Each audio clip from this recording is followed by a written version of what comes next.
What I'd like to do now is introduce our first keynote speaker of the event.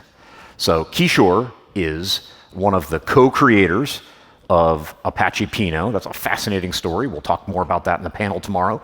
He is one of the co-founders and the CEO of StarTree. He happens to be my boss also. I would like to welcome to the stage Kishore Gopalakrishna.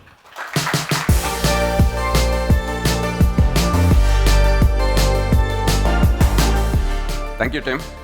Good morning, everyone, and welcome to the world of real-time analytics. This is a topic that's very near and dear to my heart, and I'm so glad to be able to share my thoughts with you all today. As I stand here, I'm kind of struck by the irony of the situation. Back when I started my career, I was a big C++ fan. I never wanted to work on Java. In fact, I never wanted to build a database either. And before I started Apache Pinot, I didn't even think real-time was a thing or we even needed one. But over the past 2 decades, I have built like hundreds of Java applications, built multiple databases, and here I am talking about the rise of real-time analytics. The reason I bring up this story is to emphasize the power of decision-making in our life and how some decisions can actually change our lives completely. We all make decisions. In fact, if you're not familiar with this, we make 35,000 decisions in a day. That's almost 1 billion decisions in a lifetime. And if you do the math, that's almost one decision every 3 seconds. Obviously, all these decisions are not created equal. For some of these decisions, the blast radius is very limited. It might just impact us or our family members. But some of them have huge impact in terms of the decisions. It's very important for us to get some of these decisions right, especially the ones that have higher impact. So that leads us to the most important question. How are we all making decisions today? Let's go back a little bit and see how this decision-making process has evolved over years. Historically, we all have made decisions based on intuition, very similar to the decision that I made about Java or C++. We just take into account our past experiences and the knowledge that we have accumulated so far. However, with the advent of analytics, this started changing, right? We started making decisions based on data. Even then, this data was limited to certain people in the company. The execs or the CXOs, only they had access to this data. But in the last decade and a half, even that started changing. A lot more people within the company started having access to this data.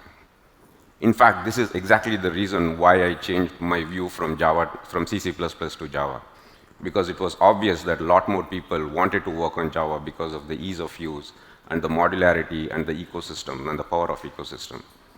Similarly, that's what made me change my decision about real-time as well, because looking at the business KPIs at LinkedIn, it was pretty obvious to me that real-time is inevitable. Some companies are still making this transition, going from intuition-based, making decisions based on intuition to making decisions based on data. But this is not enough. What about our users and consumers? What about the data freshness on which we are making the decision? These are two very important factors. Let me tell you why. Because if you kind of look at the entire world's population, the execs and employees, we account for really very small percentage of this population, right?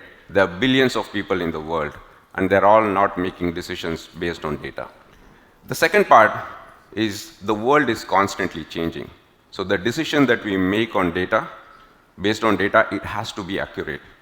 That means we need to take into account all the changes that are happening in the world. The view of the world that we know about from yesterday is already changed a lot. So we need to make sure that we take into account all these changes. Let's take a quick example. Even though this seems like a lot, we are already doing this. Like, let's take an example of the food delivery app.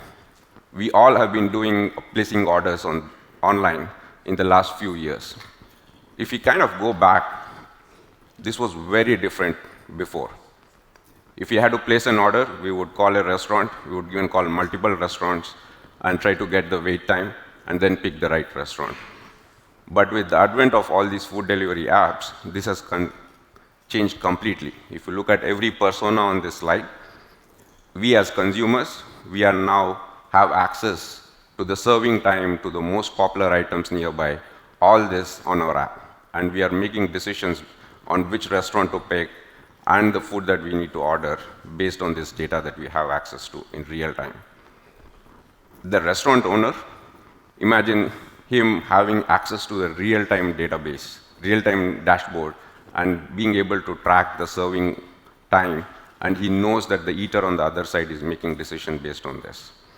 So he can now look at the serving time, make sure that the customers are getting the best experience, can hire more workforce if needed. The riders are getting instant feedback from their customers. They need to make sure that their rider score is pretty good so that they get their bonuses paid. At the same time, if you look at from the other side of this food delivery app, the company that is providing this app, the internal operators and the analysts, they are having access to this data as well.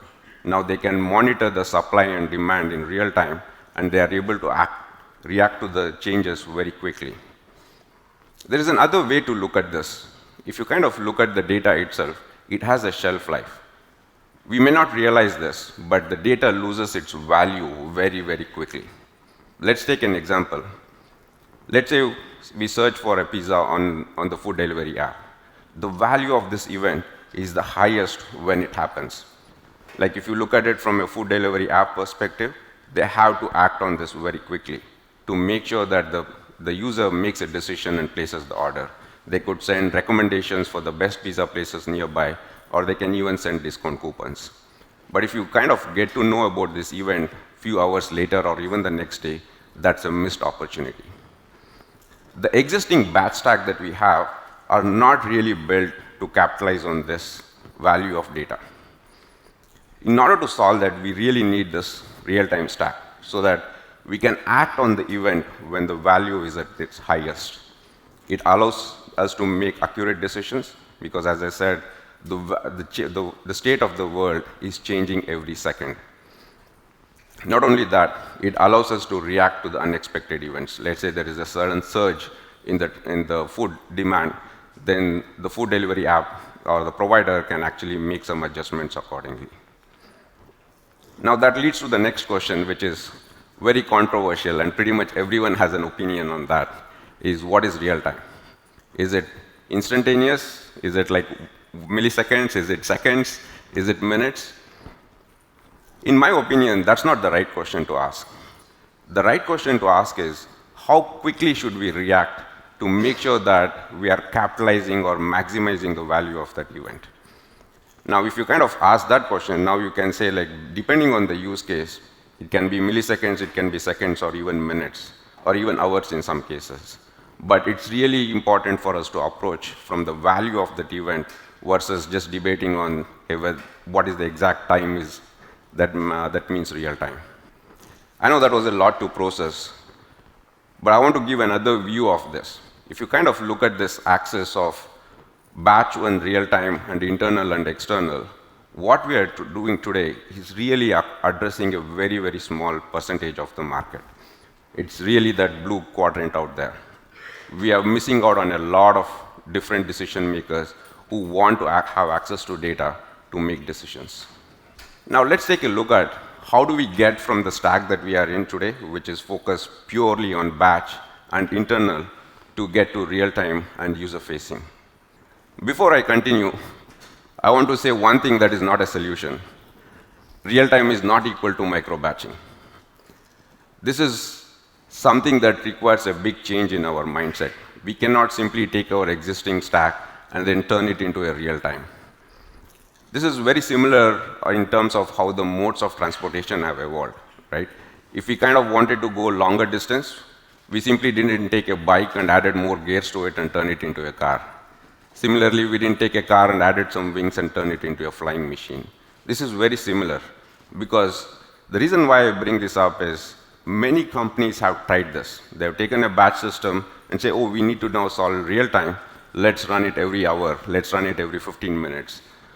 And this has actually resulted in a lot more inefficient resource utilization and it is actually proven out to be much more expensive for the company. Not just that, they didn't even get the results that they wanted in the first place. So my humble request here is, please don't do this. Having said that, let's go back and then look at how did we get here. Most companies start off with a simple database. This is pretty much how every organization starts. Obviously, after some time, they cannot run analytics on this database. So they do an ETL, get that into a data lake or a data warehouse. And then you have your internal employees or internal users use their favorite BI tools to get access to this data and then perform analytics. But the challenge here is if you kind of look at the time it takes to go from events to insights, it can be in hours or days, depending on the pipeline that we have. This is what we want to change. And the first thing that we needed to change was have the ability to introduce an event source. And the reason why we needed this is, as I mentioned earlier, we want to track every change that is happening in the world. That means being able to ingest millions and trillions of events within a second. And databases were not built for this. The cost of logging an event is very, very expensive within the traditional databases. This is where systems like Kafka, Kinesis, Pulsar, Red Panda, all these things emerged, which allow us to ingest millions and trillions of events within a given second. After that, we needed some changes to the real-time processing structure as well. Because the existing ETL systems were not really built to process at an event level. They were taking the snapshots, or they just like the file system abstraction. So they would be processing events, processing data at a batch level. So this is where systems like Samza, Flink, K-Streams, and others have emerged that allow you to process the events as soon as they happen. But something stopped after this, because even after this, people would take this data and then put it into S3 or the data warehouse or the data lake. It kind of completely defeated the purpose on why we started this revolution in the first place, or the real-time movement. This is where we have a missing piece, and we need that real-time database that allows you to capture the events as they come in and then be able to serve it to the end users. Not just your internal users, but to your external users as well. This helps you to complete this journey from event to insights, and you can go from milliseconds to within milliseconds or seconds. And one thing that I do want to call out here is the expectation of your external users is very, very different from the internal users. Your internal users are a lot more forgiving, but your external users are not. And you want to make sure that the latency that they get is very quick and very fast. Also, the order of magnitude for our external users is very different from the internal users. So that leads us to the next question of which database is the right one. Now, there are like hundreds of databases out there. Which one do we pick? In fact, this is the first question that we asked at LinkedIn when we were about to build Who Viewed My Profile. And we went on and picked Lucene, which is a search technology. We had an internal technology at LinkedIn which was built on Lucene. And we needed 1,000 nodes just to serve Who Viewed My Profile at LinkedIn. And in spite of having 1,000 nodes, the user experience was really bad. And it was a nightmare for us to operate this cluster. So we had to do the same thing that I mentioned earlier. We had to take a step back and completely rethink everything from the first principles. And that's when, after years of exploration, we built this database, Apache Pinot. It was purpose-built for real-time and user-facing analytics. It was built for speed, and it was proven at scale at a lot of different companies. Every transaction at Stripe, every page view, every click that you do on LinkedIn, every order that you're placing today on Uber Eats, all of them are flowing through Keynote today. And it's serving almost 200,000 queries per second. Just to give you a comparison, if you look at all the cloud data warehouses out there today, their average queries per second across all their customers is 1 query per second. And LinkedIn, just at LinkedIn alone, Pinot is serving 200,000 queries per second. And once we had this was a game-changing thing for us at LinkedIn. We were able to go from 1,000 nodes to 75 nodes. And in fact, when we were making this transition, we went from 1,000 queries per second to 5,000 queries per second. That's like 45x improvement in efficiency. And that was really a breakthrough for us. Now, if you visit LinkedIn, you look at any data point on LinkedIn, any numbers, everything is being powered by Apache Pinot. It's not just that. In the last 2 years, we have seen tremendous growth in Pinot adoption. You can see companies across various sectors, retail, fintech, logistics, media, comms, SaaS, all of them leveraging Pinot, both for their internal use cases and external use cases. For example, Walmart, every order that you place on walmart.com, Citibank using it for monitoring market risk, WebEx, every WebEx call data is coming into Pinot. Similarly, Wix, which is one of the biggest web hosting companies, get all their web traffic, page analytics into Pinot, and they're able to provide real-time dashboards to their customers. That's not it. Even companies like Eero, which is in the IoT space, or Morgan & Morgan, which is actually a law firm, we are seeing across multiple verticals, across various different sizes, all of them are adopting Apache Pinot. One industry that I do want to highlight is the SaaS companies. What's happening with the rise of SaaS companies is they are collecting a lot of data from their customers, and that is something that they want to provide something back to their customers as part of data product. So it's becoming very critical for SaaS companies to provide analytics back to their end users. And that's one of the places where Apache Pinot is widely being used. Let's talk a little bit about the community. Community is at the heart of Apache Pinot project. And the growth in the community has been fascinating in the last few years for us. And again, none of this would be possible without the fantastic community that we have.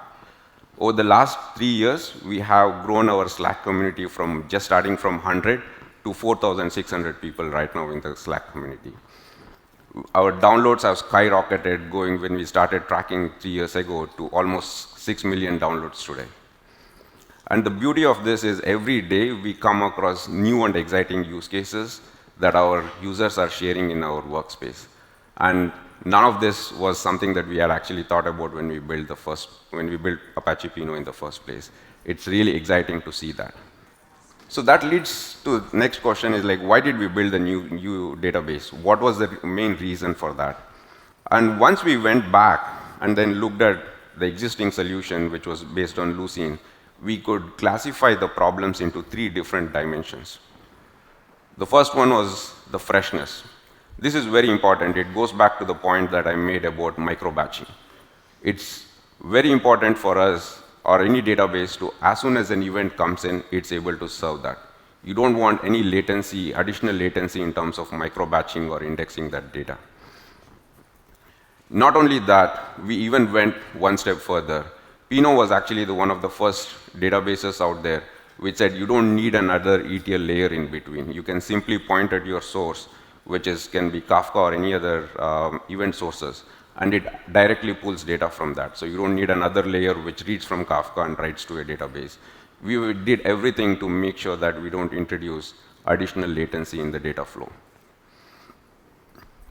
The next part is the latency. It has to be interactive. Because when you look at decision-making process, it's not a single-step process. It's an iterative process. You first ask one question, you get the response back. Depending on the response, you're asking another question. So it's an iterative process until you get the answer that you want. But if your latency is very high, you don't really feel like making these decisions or even interacting with the system. So if you really want to make this analysis at the speed of thought, you need very, very low latency from the database. Last but not the least is the concurrency. Because one of the things that I often hear is, hey, we don't have this level of concurrency. We don't have so many users using the system. And the point I want to make here is, if you solve the first 2, you will end up having the concurrency problem. This is exactly what we saw at LinkedIn as well. When we first launched it, when the latency was bad, when we didn't have the real-time analytics, very few people were actually accessing who viewed my profile. But once we changed that, we had tens and thousands of people accessing this page. And that's where concurrency comes into picture. So how does Pinot achieve all these things? One of the things that we realized when we were looking at most of the databases were most databases try to solve this in the traditional way, which is you have this data, you use something like columnar store, vectorization, SIMD, all these classic techniques. But at the end, they were trying to do the same work faster. And that's what we had to rethink, and we had to come up with the new ideas. Our philosophy here was, can we avoid this work in the first place? And that's the power of indexes with Pinot. We try to avoid this work if possible. And by doing less work, we are able to achieve more concurrency and make sure that the latency doesn't scale linearly with the concurrency or with the data size. In fact, we have indexes for every use case, every query pattern. The classic inverted index, we have the StarTree index, even geospatial index. Today, if you open up your apps and then if you're looking at orders near you, that is actually leveraging the geospatial index. We also have the ability to search within the JSON nested data structure as well. So the key highlight here is you want to make sure that your database latency doesn't scale linearly as you add more data points or as the concurrency increases. The other point that I want to make about the databases today is we saw the graph on the left side where the value of a single event reduces over time. But the flip side of that is the value of your aggregated data, they increase over time. So what happens in most organizations is they end up using one databases for your raw data and another for the aggregate data. This is where Pinot has this concept of StarTree index, where it provides a single abstraction both on your raw data as well as your aggregate data, and then efficiently be able to query both of them in real time.